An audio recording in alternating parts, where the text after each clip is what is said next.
Welcome to High History, the show where we get lifted while digging deep into the past. This isn't your high school textbook history. No dusty dates, no boring lectures. We're talking the wild, the weird, and the what the hell really happened moments that shaped our world. From revolutions to renaissance, from ancient queens to unsung geniuses, we bring you the stories that matter with a twist of comedy, culture, and community.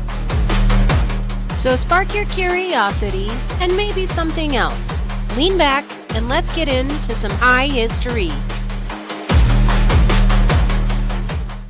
Bienvenido to High History. My name is Danny, your Reaper Ref, back in red and yellow, red and red. Yellow. Yellow. Red and red and yellow. Red and yellow. My name is Mo. I am the keeper of time, the first of her name, you know. And I'm Nick, your lady librarian, the fame and the fact checker. Excellent. Today, sorry, I'm from my flub earlier. Today, though, we are talking about, I'm really excited, Las Adelitas for Women's History Month on International Women's Day. I cannot think of a better way to celebrate the mujeres of this world. Shout out to the ladies. Celebrate good times. Come on. Yes. All right. So first caveat, while I may be of Hispanic descent, I am from the generation where you do not speak the Spanish. So my pronunciation may be a little off, and I'm going to do my best because I'm relearning as I re-tap into my roots. So I ask that we have a little bit of grace because it's not my first language, y'all. Word. I may speak many languages. Lucer and Spanish are not two of them. Well, we're happy you're diving in. So Yes. We're excited. Okay, so we are going to go to Mexico. And we're going to go to Mexico in the early 1900s during the Mexican Revolution. Ooh, a revolution. yeah. Now, raise your hand if you think, raise your eggs in your stem if you think this revolution is the independence from Spain, like I did. That's me Definitely. sticking my hand. It is not. Blow that out. Those are false. In fact, the Mexican Revolution is like the Civil War for Mexico. The independence from Spain actually happened in the 1800s. Oh. look at Yeah. that. I didn't know that. Correct us. Well, I That's learned right. something today. Fun fact, the Mexican Revolution was more like a civil war. Okay. Well, here we are. There's actually a lot of like eerie similarities also behind the reason for the Civil War and where we are right now. So I'm gonna just lay some things out here and see how you feel about them. All right. Let's hear it. I'm so Let's do it. excited. Okay, first, we're in Mexico. Right. The Mexican War of Independence has ended in 1821. And as a woman, you cannot vote. Okay. That You sounds- cannot own property. Oh, geez. Right. Once you're married, you cannot sign a contract. You cannot manage your own money. In fact, you cannot own pockets or have pockets in clothing because pockets indicate that you have possessions and you are a possession. You cannot make a single decision about your children's education because the law considers you a legal dependent the moment you say I do. It sounds like shit. If the SAVE Act passed, I'm just kidding. I don't know much about that. Thanks. Freaking A. That's so funny. But this is a contract. It's the, oh gosh, there's a specific name for it, like the civil, it's a civil contract of the 1880s that made women property essentially, and it's written into contract. Isn't that wild? That is wild. It is. That's But so as we freaking- know, a lot of those things were in writing, unfortunately. Some of them are still in writing to this day. Yep.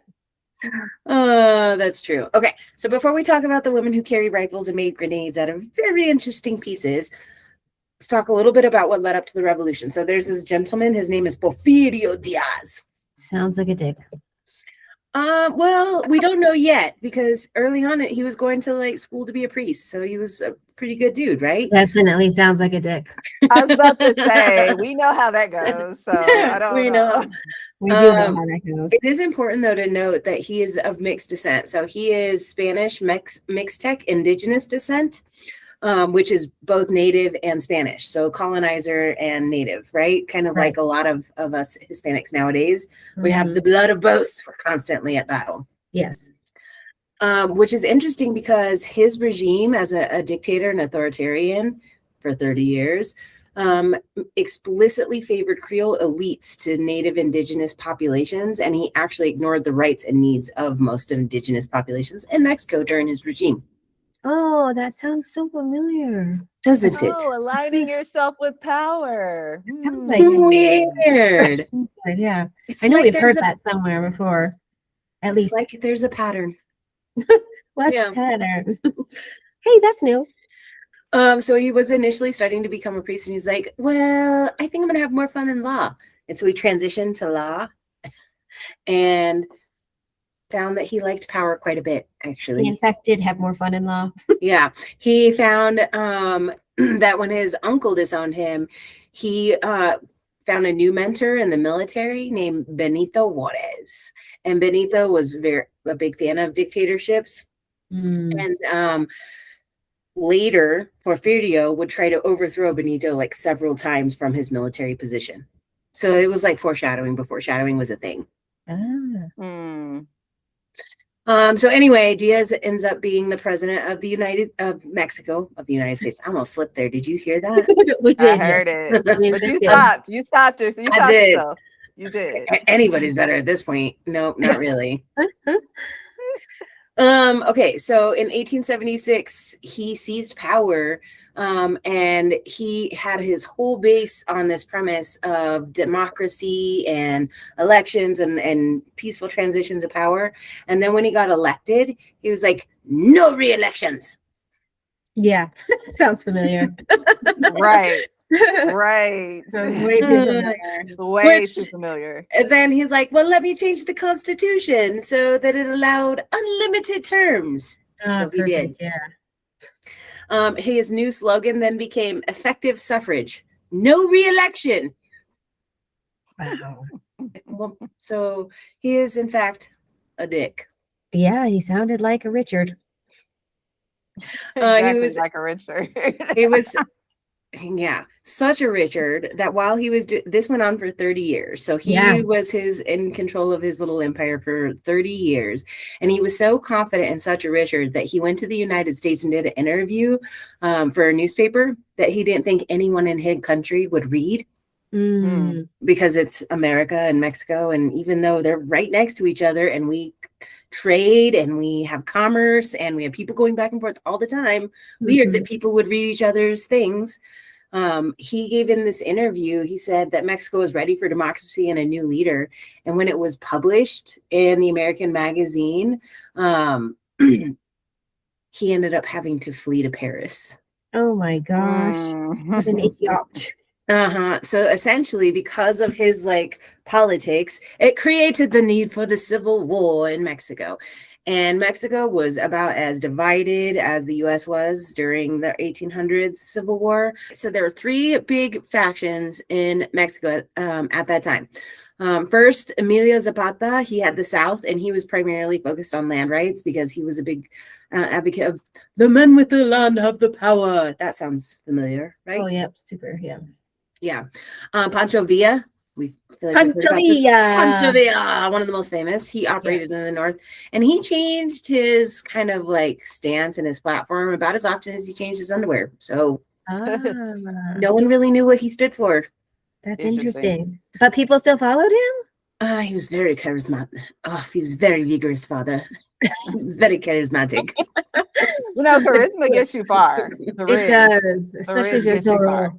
I love that movie. Especially if you wear a mask. Yeah. And you have a sword. Okay, and then Carranza led the constitutionalist faction, and they were very focused on the specific language of the Constitution and kind of reverting back to that. And essentially, they went and they overthrew Diaz, and he fled to Paris, and he ended up dying in Paris, and they never actually sent his body back because Mexico was like, no, not for us, thanks. Just keep him. Just keep him. That's savage. Oh, They that's said when we're you good. know. Yeah. We're good. In 2014, France tried again, and they're like, "Hey, do you want his bones?" And they're like, "No, thanks. We're cool. Still good." Oh, No, thanks. damn. That's so deep. wild. Yeah. Yeah. Okay, so that's where we are. We've got 3 factions fighting for Mexico at this time. Mm-hmm. And this is where the Adelitas come in. So, excuse me. Prior to this, women were pretty consistent throughout history involved in war, right? They tended to follow the soldiers. They tended to be there to help them set up camp, feed, shelter, help them with medical supplies, logistics, all of those things, right? Throughout history, women have been known to do that. And interesting, in native cultures and a lot of Latin cultures, the women would carry little, and African cultures too, carry children bundled up to them while they were doing all of these things in active war zones. Yeah. Yeah. In a little like papusa type. Mm-hmm. Yeah. Strapped to them, babies just strapped to them, and they still getting stuff done, getting Yeah. it done in the face of all of this stuff, getting it done. Yeah. So women have been part of war for eternity. And not only that, we are now archaeologically coming out with more evidence and more understanding that women not only participated in war, but were active combatants in war. So not just like, unlike the night witches, the badass bitches of the night witches, we have things all throughout history going back to like Mulan. You remember Mulan? Yeah. Fa Mulan. Yeah. Yes.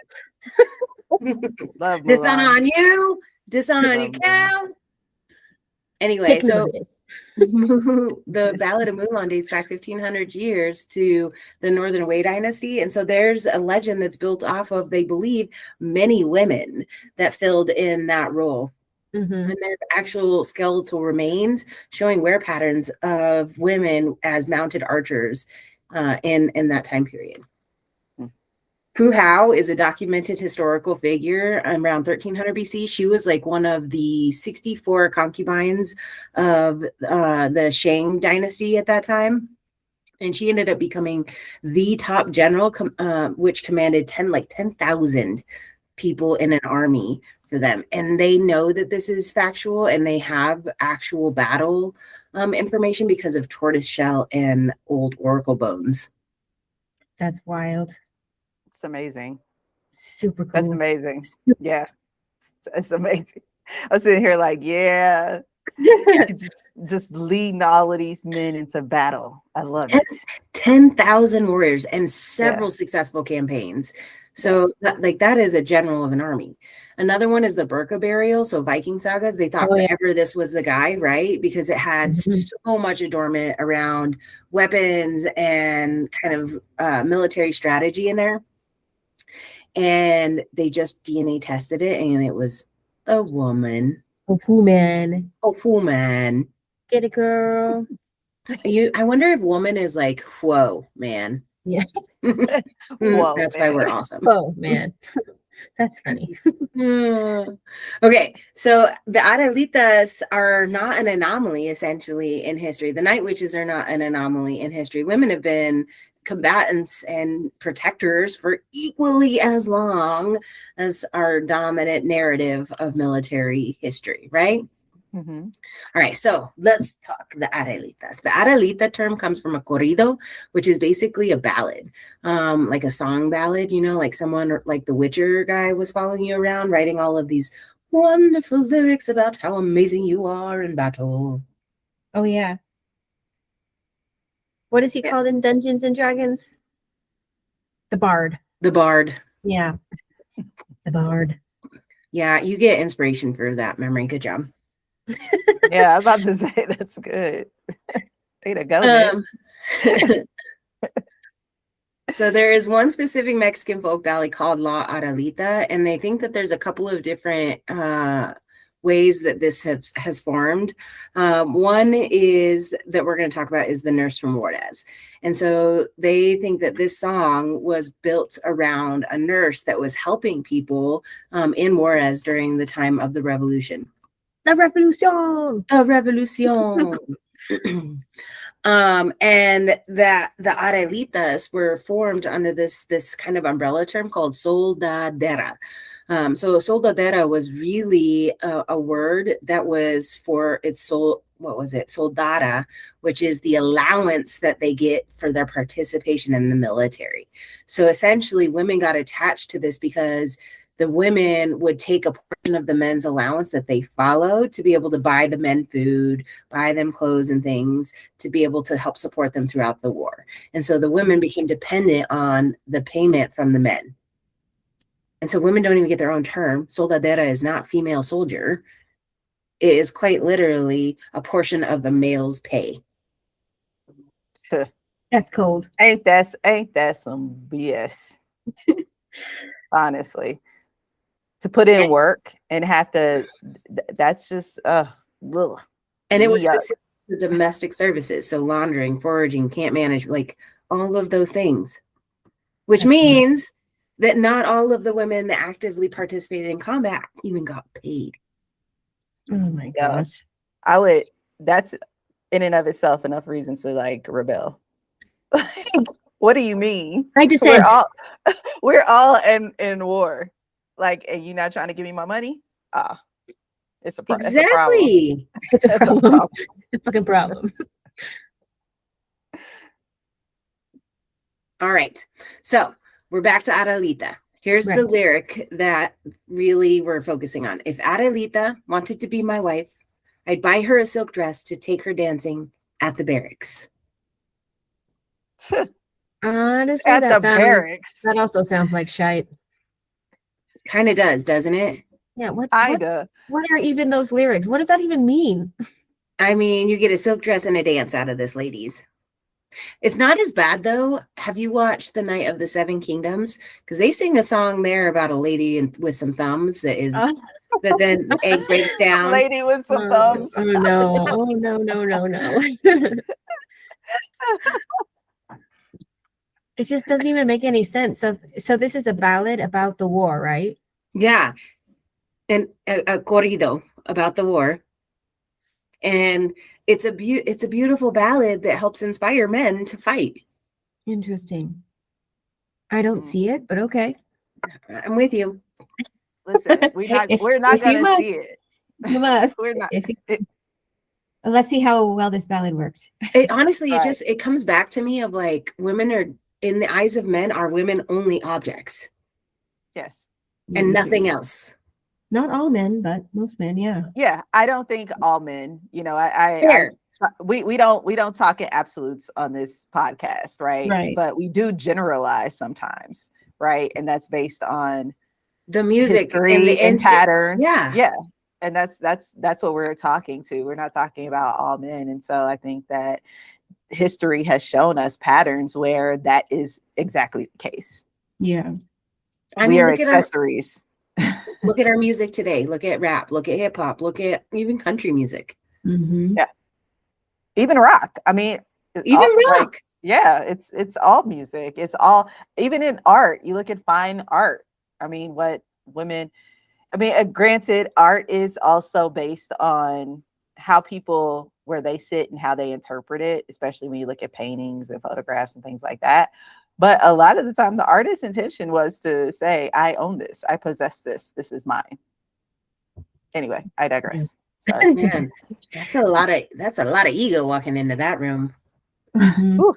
Oh, all right. Anyway, anyhoozle. So we've got this song and we don't know anything about it. We think that it's coming from this nurse. So here's the story of the nurse. And her name is Adela Velarde Perez, and she was born in the late 1900, exactly, early 1900s, in Juarez, Ciudad Juarez, right on the Texas border.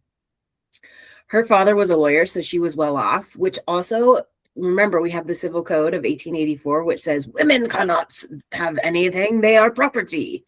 So you can't make decisions about yourself. You can't sign contracts unless until you're married, and then you're married. You can't do anything either. How weird is that? Well, property can't own property. Yeah, That's true. exactly. Well, now it can, because a trust can own a business. They sure fixed that when it worked out for them. Exactly. When it worked out for her. Anyway, so she is 13 years old when this shit is going down, and she's like, I'm going to join the revolution, father. And he's like, no, you cannot. And she's like, but it's so vigorous, father. So she runs away at 13 to join La Cruz Blanca, which is basically the White Cross, as a nurse. So she Okay. serves there for 2 years at 13. And by 15, she was on the front lines. Yeah, damn. Can you imagine being on the front lines at 15? Oh, but I No. couldn't imagine being married off at 12 or through 15 either. So Same. one Same. evil for another, you know? And it'd be like, I guess I think about if I'm gonna, die, at least I'd it'd be rather at the die at hands war. of a little bit of my control. I mean, of course, somebody else, but at least, it wouldn't be a slow death. It'd be a fast one, being buried. Bullets flying everywhere. Yeah. Facts. Yeah. All right. Well, so at 15, she also fell in love because, they all did this at that time, right? With someone, a Villista sergeant named Antonio Gil, Gil. And this They was during all the. did this. They I'm did. sorry. That just made me laugh. They all did this at that time. We still fall in love. At 15? People fall in love at 15. Yeah. Yeah. That is It's happened puberty. since the beginning of time that people fall in love. You have Yeah. like all kind of examples of people. Weren't Romeo and Juliet in there? Yeah. They were like Exactly. 16, 17. I feel like Well, 13 I to think they were 15 is younger. you're still got the emotions in your brain hitting the puberty button, man. Yeah, I but they're thought on the Romeo front and lines Juliet of were it. like 13 or 14. I thought they I were like did too. 13. I thought they were did too. 15 or 16. Look, I'll tell you. Just continue. We'll get back Okay, to you. Lady Librarian. Thank you, Liddy Librarian. We appreciate you. Okay, but maybe I have a little bit jaded view of love, but I don't think that people can fall in love at 13. I feel like that's 100% hormones. Okay, Well- Shakespeare's Romeo and Juliet. Juliet is 13 years old, not yet 14. Oh, shit. While Romeo's age is actually never explicitly stated, he is considered a youth and is generally understood to be late teens, like around 16 or 17. So he was also though that's crap because they say that it's fine for older guys and younger 13 and 17. That's a 4-year difference. Actually, that's not bad. Well, I mean, and again, we're thinking about today. a whole Even totally different though- time. Yeah, time period was and- way different. Granted, biologically we are the same, but societal rules were different then, which people still try to cling to, which we're not even going to go down there. But All right. I All right. digress. We're back. I digress. So she fell in love and he died. Oh no. Aw. That sucks. Yeah. He ran Wow. across. They say that he was like running to grab a wounded soldier and he got quite literally riddled with bullet holes. Oh, Aw. Jesus. And so she was mad. She left and moved to Mexico City and took a job at the post office. She said, "Forget this life. I'm out." But how do you go from Uh, like front lines bullet whooshing battle to post office? I mean, I feel like that's what a lot of veterans do is they find work wherever Yeah. they can. Oh gosh, that would drive me crazy. Some people will probably really appreciate the monotony and the easy simplicity of it. Mhm. I suppose that's the thing, yeah. That's The wild. security of it all. And the security, yeah. And also like you're making connections for people. The post office has been one of the longest running federal programs in the history of the US. Do you remember the Pony Express? I do. I loved the Pony Right. Express. Emilio Estevez was amazing. Oh wait, that was yeah. Okay. He played all right. Jesse James. Oh, that's right. Okay. So anyway, going back to Adela, she was in the post office, and in 1948, they actually did a parade to kind of re-celebrate the revolution and the Adelitas. But it wasn't her that they asked to be in the parade. It was like some 18-year-old bright-eyed beauty, is what the newspaper says. Wow. That's really horrible. Yeah. Isn't that sad? She wasn't even formally recognized as a veteran until 1941, 30 years after. Dang. Wow. She didn't receive her pension for her participation until 60 years after her service. Shit. That's horrible. It's horrible. She didn't marry until 65. Get it, girl. Unfortunately, she died in 1971 in the U.S. in poverty. That's So sad. And for 43 years, her grave was marked with just a cement block. And it wasn't until 2014 that she actually got a proper headstone. Who got her the headstone? I don't know. I'd have to look. Okay. A bunch of historians actually started digging up into this that brought a lot out to light. Okay. Okay, so that's the story of how the Las Adelitas corrido came to be. But that's not the entire story of the Adelitas. The Adelitas were badass warriors. And essentially, not only were they the domesticated women that followed the soldiers, there were quite a few that rose through the ranks and became super badass. Couple that I want to talk about. One is Petra Herrera. She is probably my favorite. We don't know a lot about her before the revolution, but when she went in, she didn't really start appearing until all of a sudden she was commanding 200 soldiers under Pancho Villa. Dang. Yeah. And 200. Yep, 200 soldiers, 200, Wow. mainly women, in Pancho Villa's Division del Norte in 1913. And there were a couple of others to do that as well, but Petra was well known because she had these beautiful long braids that I don't know if you've seen Blue Beetle, but the abuela in Blue Beetle, she wraps her braids in like a Princess Leia earmuffs until she's ready for battle, and then she just like pulls this pin out and her braids come down like magic. Power in those braids. Yeah, absolutely. But this is how they knew they were fighting Petra Herrera, who also went by Pedro, to be able to get into the military originally. Petra would take her braids out and then run into battle saying, "I'm a woman," and then shooting people in front of her. I am a woman. Hell That's yeah. great. I love it. Oh, that's Make great. your statement. Yeah, she did. Remind people who I am. That's what's it. I like it. I thought it was pretty great too. She was the rank of captain when she commanded over those 200 women. And she was really good, not just at marksmanship, like not marking the people in front of her, but also commanding men and women. One of the things that she did was she created an all women's camp. And at the time, because women, again, were objects and property, there was a lot of SA happening in the war camps. I mean, if you look through any part of history, this has always been common, right? Unfortunately, it's part of war. It's a horrific part of war. And in fact, there are news articles that show that sides would literally go through towns and take all of the women out of the town so that the army wouldn't have soldaderas to help their soldiers. It was a strategy. Damn. To weaken them. So Petra's like, not on my watch, bitches. So she gathered all of these women, taught them how to shoot and fight, and then at night set up a patrol so that no man would sneak into her camp. And if they did, she would shoot at them until they left. Hell yeah. Or killed them. Or, I'm sure well, I hope they dropped a few. They couldn't, because you can't drop your soldiers if they're men. And there's another story actually of a captain woman that was cleaning her gun, accidentally went off and shot her boyfriend in the next tent, killed him, and Pancho Villa heard about it and said, "Off with her head." No trial, nothing. Was a captain. Yeah. So if you kill men, you die. So she had to do it very creatively. Mm. Shoot them in their thigh or something. It's almost like around their feet. Right? Scare them a little bit. Come back here and I will make sure that you never want a woman again. Right. I was trying really hard to say that in a non-vulgar language. So difficult. Okay, so she did shoot them, but not to kill them, and it worked.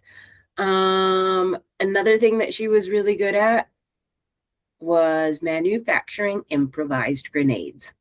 Ooh, grenades. I love grenades. So she would take shrapnel and gunpowder and put it in goat testicles.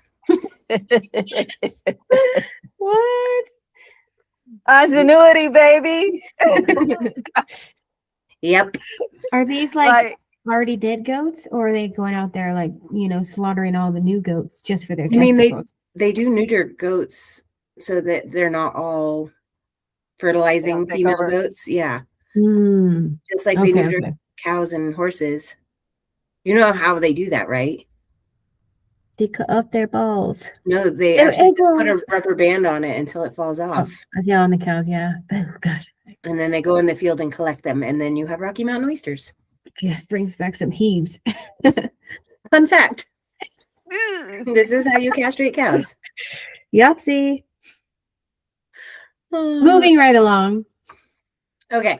Another thing that Petro did that was really cool is in the Second Battle of Torreon, Pancho Villa's forces were taking the city, and she's accredited in a couple of different corridos with one killing the power in the city so that they're going in the night. Well, I don't know what it is about women in night battles, but I feel like I'm picking up a trend here. Picking up a trend for sure. 2, she was the one that engaged the fighting, and then they eventually won and took over the city. Naturally, and in all of the records, Pancho Villa took sole credit. Of course, yeah. But we know who really did it though. Exactly. And then in 1917, one of Pancho's generals denied her request for a promotion to general, offered her the rank of colonel, colonia. And so when she accepted that, they disbanded the entire female brigade and said women can no longer fight. That is wild. Isn't that, after all the battles that she helped them win, after all the other battles, and Petra wasn't the only one. There was Angel Jimenez, who also went in as Angelo. So many of these women changed their names. Mm-hmm. Another one that we'll talk about next is Amelia and Emilio. So Amelia went in as Emilio Robles. Avila. Emilio. Sorry.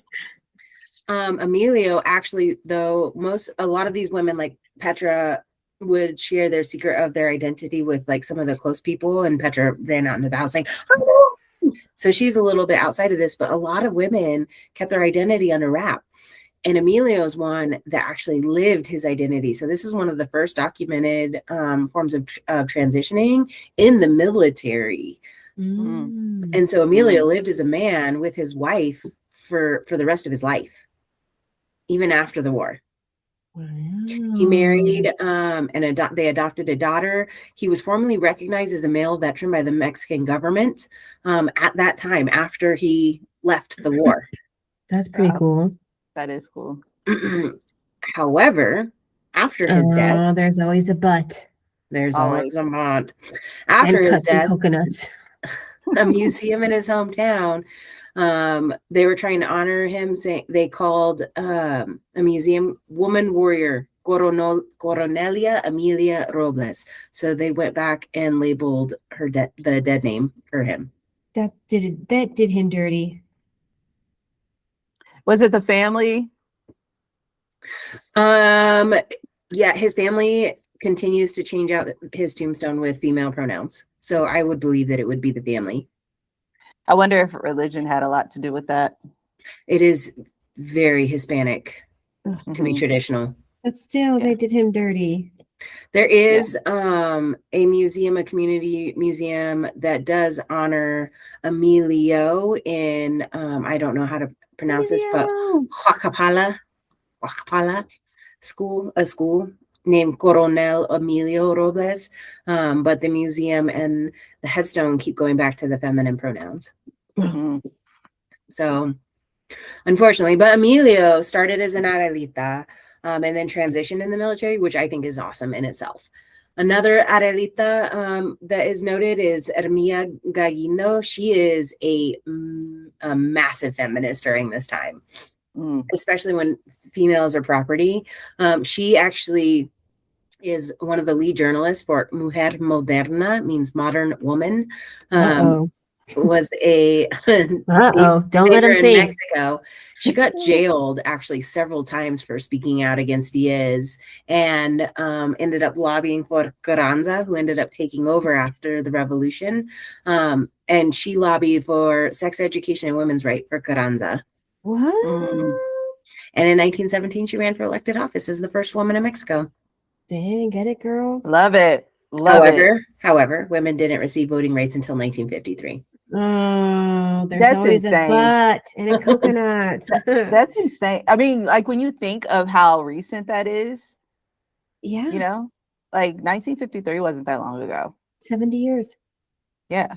Well, Yeah. Almost 80. Almost 80. Almost 80, yeah.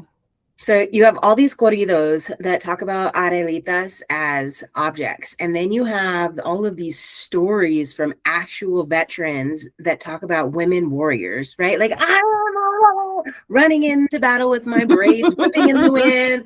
I'm just shooting guys left and right from my hip, making freaking grenades out of goat balls. Awesome. Totally awesome. So all of these things exist. And then after the revolution, the government was like, well, soldaderas were really just domestic women that helped the soldiers. So they redefined. Boo. Tomato, tomato, tomato. The chestnut. Yeah, it's not tomato. Yeah. And then most female soldiers weren't actually paid at all. Oh my gosh. That's so jacked up. And a lot of the women, when they went to go ask for money, the government was like, well, you're young enough that you could remarry again, so you don't need to be paid. Yo, when I tell you, it wouldn't have been my 13th reason, but it would have like shot that my meter up to like 1,000. Like I would have been heated. Right? What do you mean I can still get married and I can still have, I just fought in a war. Give me my money now. Yo, that's so that's wild. That's wild. See, I'm moving to Russia, learning to be a night bitch. Exactly. I want to be a night bitch real bad. Like, if you thought I was a witch, now I'm really about to show you who's a witch. You're gonna learn today. You're gonna learn today. I'm gonna get justice somehow, some way. Oh man, that's insane.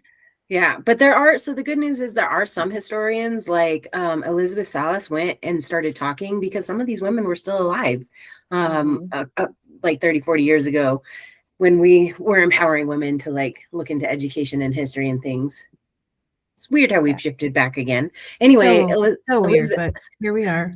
Elizabeth Salas went back and interviewed some of these ladies and republished some of their stories. That's dope. There's others. Former soldadera named Josefina was talking to a historian named Poniatowski and gave a full interview talking about how the soldaderas were promised wages from the government and then they reneged, saying, "You're too young, you could still get married." That's wild. You can fight for us, but we don't have to well, we're not going to pay you. Yeah. But this comes out again, though. So the cool piece is like, yes, history is written in the eye of the beholder, and women are often unwritten from history. The cool thing with this one is in Vietnam, the Vietnam War, when the Black Panther movement started getting a lot of traction and headway, there was a Chicano kind of coupled movement with that called the Brown Berets. Have you heard of them?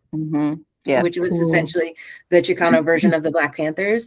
There was a specific sect of that group that were female, and they were the Las Adelitas. So they brought that back out. Brought the spirit of it back. That's cool. Incredible. That's awesome. I love that. Yeah. So we don't know who exactly the originator of the Adelita corrido was. The story goes that it was the nurse, and that may or may not be it. Like, honestly, though, it's about someone getting a silk dress and some barracks. Like, not that great of a corrido, if you ask me. For all the shit they did? Of course not. It makes no freaking sense at all. I want to hear the one that's like, she ran out there like a witch with her hair in the wind, throwing grenades made of goat balls. Yeah, exactly. Saying, I'm a woman. I'm a woman. Yo soy una mujer. Yes. Oh, this is an amazing, amazing, amazing story. Like, I think these are bits that get lost. I mean, I think people can pick up that you did a really good job of weaving together all of the different stories and relating it also to even more modern times. And so like it makes me want to go down the rabbit hole of other women, because you just mentioned like the brown berets. And I mean, I know as far as the Black Panther movement, that I mean, so many women were instrumental in its success. Yes. And moving it forward, and then thinking about the night bitches, the night witches. And I mean, women have really pushed progress forward, pushed been in battle, and women are not scared to go there, Right. willing to put their lives on the line for it. And so it makes me proud. I wake up every day and I'm happy that I'm a woman, honestly. So Oh, I love that. I do. That's I awesome. wake And that's so sweet, because I'm over here thinking, I am my mother's savage daughter. I will not cut my hair. I will not lower my voice. Well, you don't have to. You do not have to. But like, You we better should be not have to. empowered, right? Like, is this Yeah. not empowering? It is Super International Women's empowering. Day. Because I'm a woman. Woo-hoo! All right. What's your last words on this episode, Nick? Oh man. Happy International Women's Day. I thought it was great. I wish we could honor women a little bit better, a little bit more, but we'll get there. Progress, right? Absolutely. Stay What about classy, you, Danny? Mexico. Stay classy, Mexico. Please. Please. What about you, Danny? Me encanta. I love being a woman. Una Okay. mujer. I am very proud of our history, even though it is unwritten a lot. I often find that it does that for a reason. Power fears that what it cannot control, and I think that we are unwritten because we are feared. Yes. Love it. Yes. So grab your And brooms, ladies. Exactly. We And I ride say, at dawn. continue to fear us. You know that one TikTok where the guy's like, we should be grateful that women want equality and not revenge. I feel like he's onto something here. Right? Yeah, facts. Think that all the time. Anyway, thank you for joining us for this week's episode of High History, celebrating International Women's Day. We celebrate women every day here. And we want you to stay chronically curious. Go down the rabbit hole, learn more. If you want, drop in the comments. Let us know what your favorite part about this episode was. And we'll catch you next time. All right. Peace.